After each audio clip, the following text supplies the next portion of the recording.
Garrett Crochet is about to be an absolute star in Boston.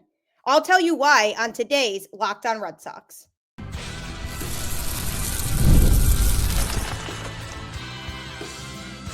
You are Locked On Red Sox, your daily Boston Red Sox podcast.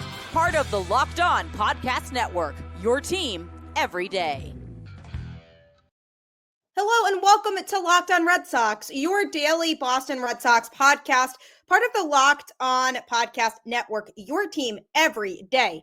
I'm your host, Gabby Hurlbut, former ESPN social media associate, and now also currently the host of the Boston Balling podcast as well. And I am here to bring you the latest in all things Boston Red Sox, Monday through Friday, straight to your favorite podcast feed. And it's all completely free. So you literally have nothing to lose but to continue to check it out. So make sure that you tune in and start your day off the right way with Locked On Red Sox. Today's episode is brought to you by Game Time. Download the Game Time app, create an account, and use code LOCKEDONMLB for $20 off your first purchase. Happy Tuesday. Welcome to the show. This is the time of year where things kind of get pretty slow in the baseball world, as we have seen from the fact that it's been pretty quiet recently in terms of this offseason and free agency. I mean, the last big move that was made by any team really was Kyle Tucker getting traded to the Cubs. And since then, there hasn't really been a whole lot of movement. And you think about somebody like Corbin Burnes, whose market I'm sure has been heating up, but he definitely saw the deal that Max Fried got and likely was demanding more than that, but teams were probably hesitant to want to commit to that. So there's a chance he accepts a shorter term deal, which is right up the Red Sox alley, because John Henry has already emphasized that he's hesitant to give long-term contracts to pitchers. But if it's on a shorter term deal, that might be something that he would take. And in that case, the Red Sox 100% should be in the mix. So we'll have to see what happens with his market, but the Red Sox have already made a big move for pitcher Garrett Crochet. So I'm going to be talking about him on today's show and why exactly he'll thrive in Boston. I'm also going to be going over expectations for Brayan Bello heading into 2025. A lot of pressure on him to be able to deliver with the struggles that he had last season. And also talking about the fact that the Red Sox said farewell to Enmanuel Valdez. So lots to talk about on today's show, but just to quickly note, this is the time of year where things get really busy with outside life too, with the holidays and just getting ready for the rest of the winter and not a whole lot going on. So for the next few weeks, I will be recording 3 days a week as opposed to 5, which I know might be a bummer to some, but not to fear. Very, very soon, I will be back to a full 5 days a week as we approach the season and spring training and get you all excited for that. So, Garrett Crochet, the Red Sox gave up 4 prospects for him, and I am ecstatic. I mean, the Red Sox getting a pitcher like that who could truly grow into being the ace of the rotation is exactly what Boston needed. And you could look at him and say, well, he's not 100% an ace right now. Yes, that might be true, but he has all the means to be an ace, and Boston is a great spot for him. He will absolutely elevate with the Red Sox. First of all, he already said he felt relieved after being traded to the Red Sox from the White Sox because he feels like from a morality standpoint, he's going to a team that actually has a much better shot to win, and he won't be dealing with 121 losses. So that alone for his confidence and his morale already will definitely help him to feel a little bit more confident and pitch more confidently. But he showed just how special he could be in 2024 in his first season as a full-time starter, striking out nearly 13 batters per 9 innings across 32 starts in an all-star campaign. That momentum should only grow in a hands-on pitching operation in Boston. Craig Breslow opened a new era in Boston last winter with a mission to start developing pitching from the ground up. That's been a goal of his that he has expressed, both through a minor league pipeline and effective coaching at the big league level to get the best out of the arms that they have. Breslow had his own expertise after spending time overseeing the pitching program for the Cubs So he brought in Justin Willard as the Red Sox director of pitching and had the home run hire of Andrew Bailey, his fellow 2013 World Series champion, as the club's pitching coach. So in that regard alone, having the system that can help develop pitching will certainly help with Crochet's game. And Bailey's impact was on display all year long for the Red Sox. He got the most out of Tanner Houck to make him an all-star. The Red Sox philosophy centered around getting swings and misses in the strike zone and increasing breaking ball usage. So he really cut them down a lot on using the fastball. And when they started to have other teams take notice of what they were doing and talking about how the Red Sox didn't throw a lot of fastballs, they started adding more fastballs back into their arsenal. And while the arms faltered in the second half, the vision then became clear for the Red Sox. The thing with all of this and why this helps Crochet is Crochet's foundation centers around an explosive fastball that jumps on hitters with elite extension from his 6'6", 245-pound frame. He also added a cutter last season that became his go-to put-away pitch, and he features a sweeper and a changeup that both have room for improvement, but those are what Andrew Bailey was helping a lot with the Red Sox pitching staff in 2024, was improving those off-speed pitches so that they could feel more confident throwing them a lot more. So because the sweeper and changeup are pitches that he wants to improve on, Bailey can really focus on those with him to help him to gain more skills as a long-term ace caliber starter. This honestly could be a match made in heaven for the Red Sox with Bailey's improvement in his growth. Tennessee head coach Tony Vitello got the first true look at Crochet's unique arsenal during his time with the Volunteers in the SEC, and Vitello knows just how much Crochet can grow with proper guidance from the Red Sox. He actually spoke to NESN.com and said, "We've had a few guys leave, and you're almost like, man, that kid's too impressionable," to a point where he's almost too coachable, which is what you want. I don't think he gets to a point where he's too much of a people pleaser or trying to serve too many people at once. I think the fact that he's going to get that kind of coaching is going to elevate him. So if his college coach, who has seen him in action a lot, thinks the Red Sox are going to elevate him, you have to feel pretty good about that. Crochet knows how to get hitters out and miss bats with his fastball and cutter. And Vitello knows there's more room to grow with the enhancement of those secondary options that I talked about before. Here's a kid in high school who barely knew what he can do. With us, the off-speed stuff was in the developmental stage. He's never been a kid that had a great changeup and had to rely on it. Some of these guys, we recruit them out of high school and they're spinning 50% breaking balls already.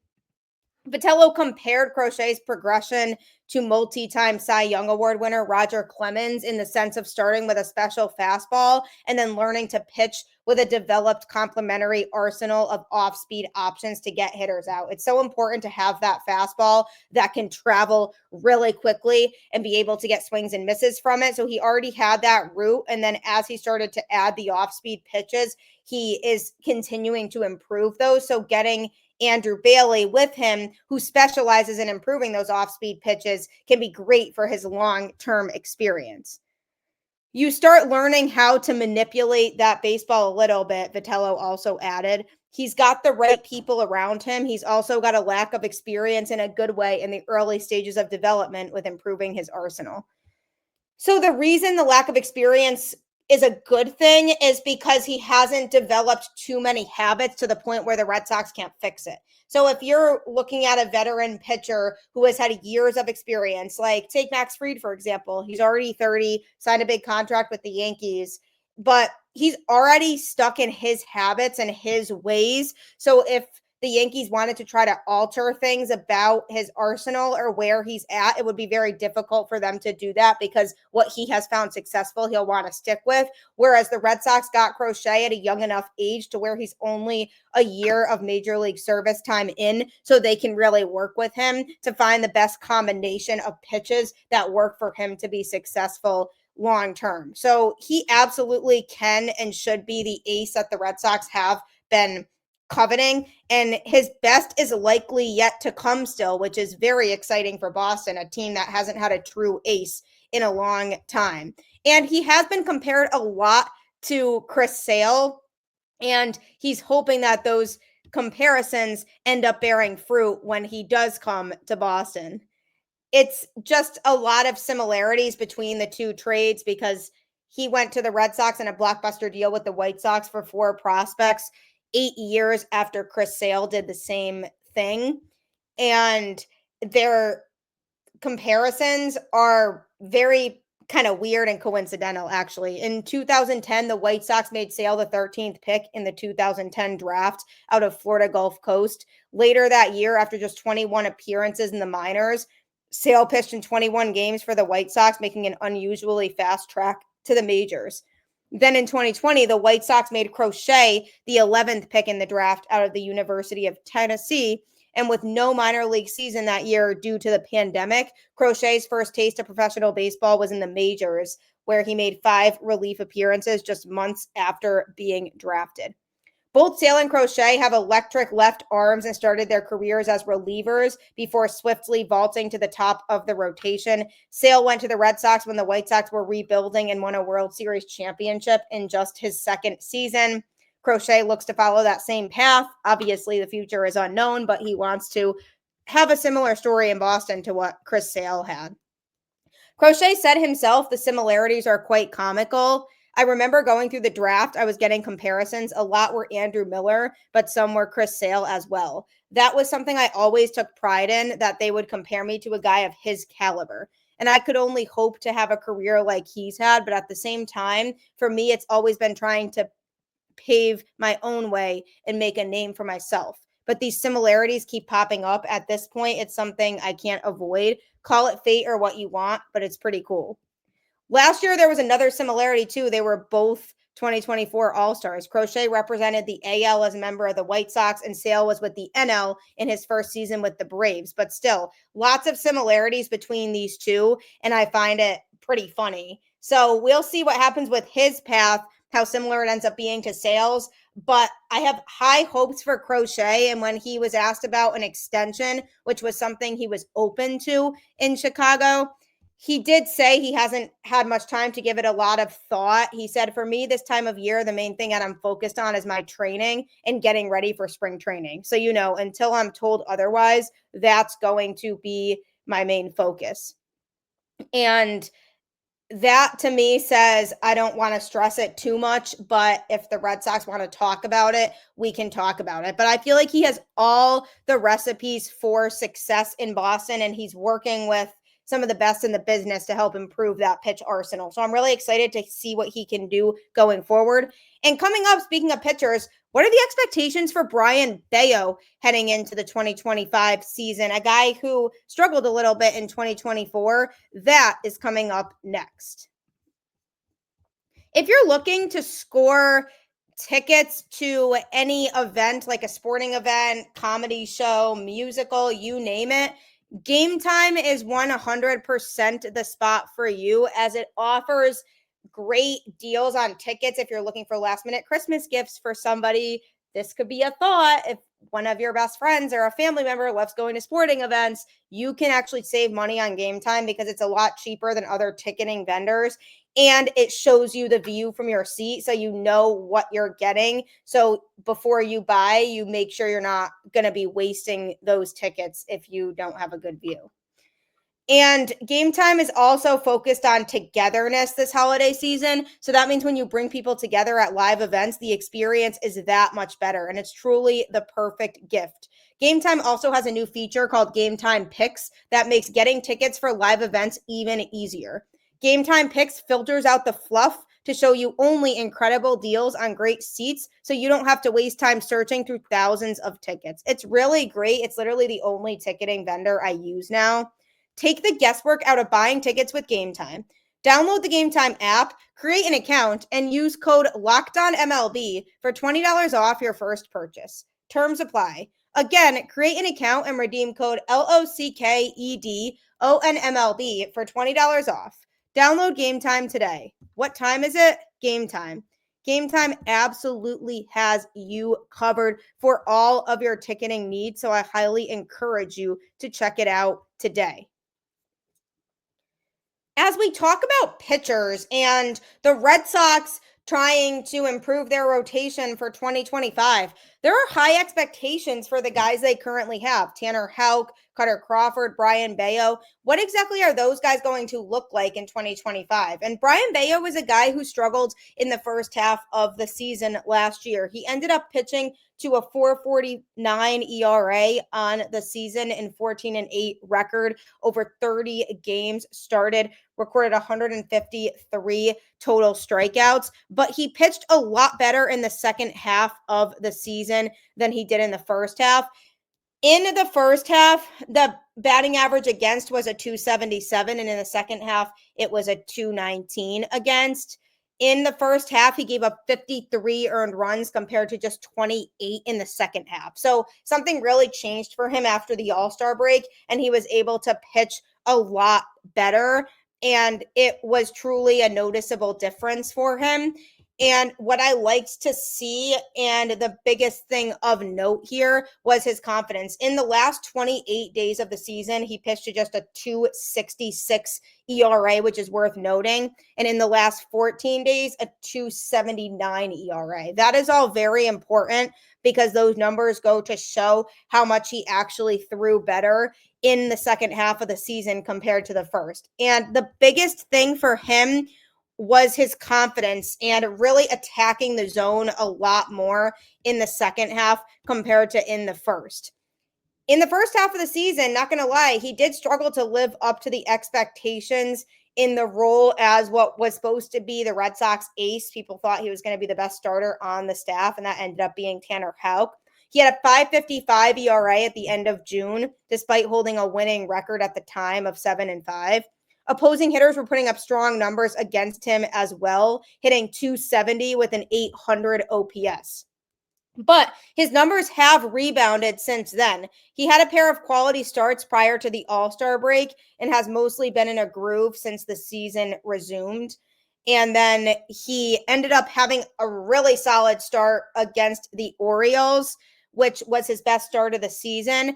The Orioles lineup didn't record a hit against him through the first 5 innings, and then Gunnar Henderson eventually recorded Baltimore's first hit, which was a solo homer in the 6th. But Bello was pretty solid outside of that. He ended up allowing 1 run on 2 hits, 3 walks, and 6 strikeouts over 6 innings in the Red Sox's 5-1 win. And that seemed to turn the tide for him. And then he ended up seemingly pitching a lot better as the rest of the season went on, and it just felt for him like everything was working, and the whole operation of everything he had worked with all season was starting to finally come to fruition for him. So when Alex Cora was talking about Bello's improvements over the last few months of the season, he mentioned that it was his confidence and being able to execute a lot better. It was due to his command and attacking the strike zone. Bello said the biggest difference between months is that I'm really confident in myself, really confident in the way I'm attacking the strike zone. I'm attacking the strike zone a lot more now. Overall, just really confident in where I'm at. He actually had a lower strike percentage in the second half of the season than he did in the first significantly. 63 of his pitches before the end of June went for a strike, while 62% of the pitches since the break were a strike. So he ended up inducing more swings and misses in the second half because he really was honing in on just being consistent and really attacking that zone instead of having command issues. And that was the biggest thing for him. And it seemed like something clicked in his head, like, okay, I just need to show a little bit more calmness and poise on the mound, and I need to lock in and focus. And if I'm hitting that strike zone, my stuff is absolutely there. And that was the biggest thing with Bello to me that was frustrating, was I always felt like he had the stuff to be able to be a really high caliber starting pitcher for the Red Sox. I always felt like he had all of the tools in the world to be able to turn into an ace caliber starter. But then when he started to move away from what worked for him, for example, like not throwing the fastball as much, because that's what Andrew Bailey was encouraging the starting rotation to do, then he started to struggle a little bit more. But then when guys started inserting their fastball again a little bit more into their arsenal in the second half of the season, and Bello was able to really utilize that pitch a lot, that's when he found himself getting back into his groove and feeling more comfortable. So I think the biggest key for him now is knowing that he has to incorporate that fastball into his arsenal, because that pitch is going to get him very far. And I also feel like knowing that he has the confidence now to be able to go out there and really hone in on that strike zone, we're going to see a lot more of the second half Brayan Bello than what we saw in the first half. A guy who's more confident in what he has, a guy who's utilizing his best pitches more often, because he tried the strategy of using the off-speed pitches more. And clearly Bello isn't the type of pitcher that works for as effectively. And for him being able to cater to his strengths means going against that a little bit. And there's nothing wrong with that. That just means that his strategy and his mechanism for how he throws pitches has to be a little bit different than it is for other pitchers on the team. So if I'm the Red Sox, I say, yeah, you do you throw the fastball if that's what needs to happen in order for you to throw effectively. I don't expect Brayan Bello to be better than Garrett Crochet, nor do I expect him to be better than Tanner Houck. But say the Red Sox make no more moves for a starter, which, by the way, I still really feel like they should.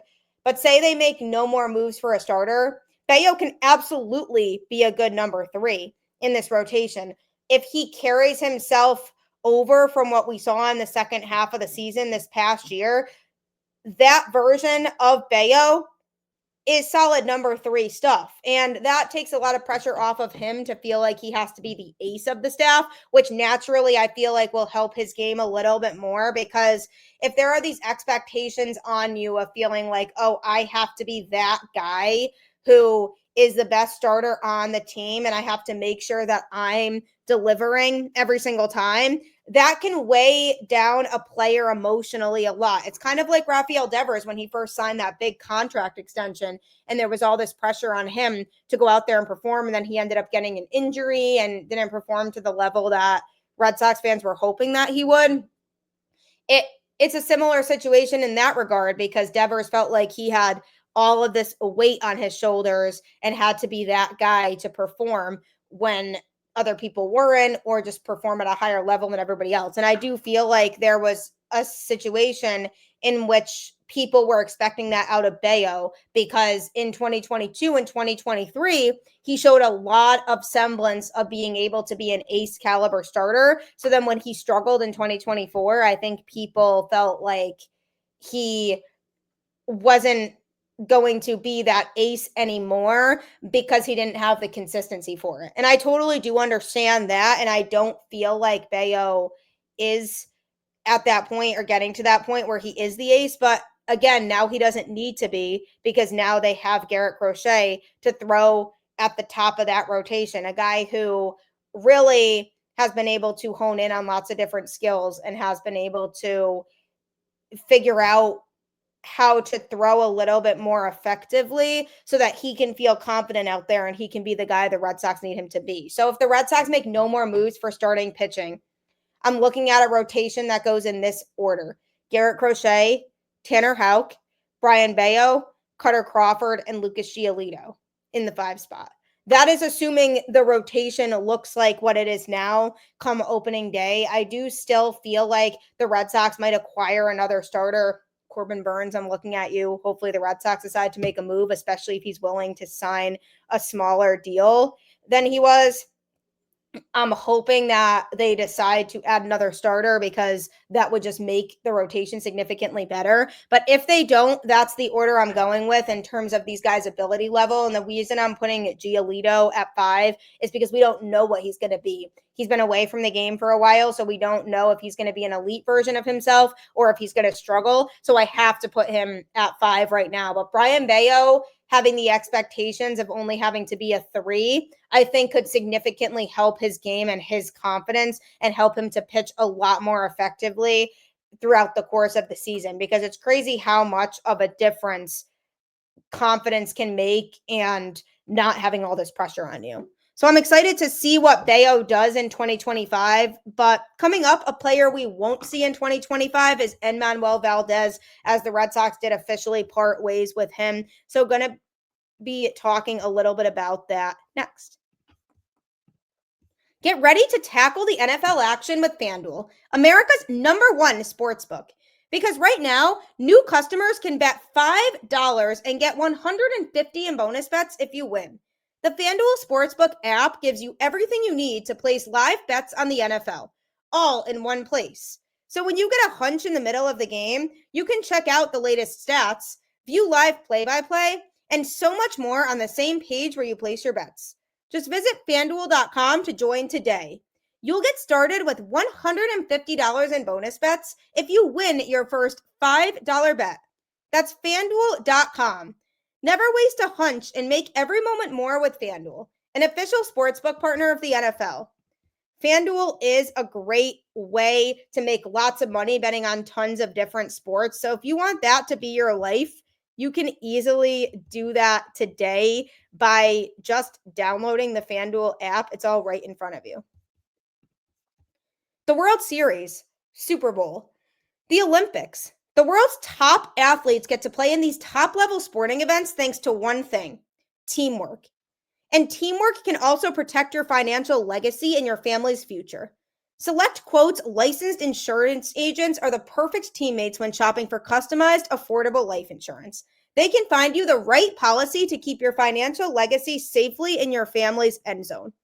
Select Quote is one of America's leading insurance brokers with nearly 40 years of experience, helping over 2 million customers find over $700 billion in coverage since 1985. Other life insurance brokers offer impersonal, one-size-fits-all policies that may cost you more and cover you less, while Select Quote's licensed insurance agents work for you to tailor a life insurance policy for your individual needs in as little as 15 minutes. Head to SelectQuote.com and a licensed insurance agent will call you right away with the right policy for your life and your budget.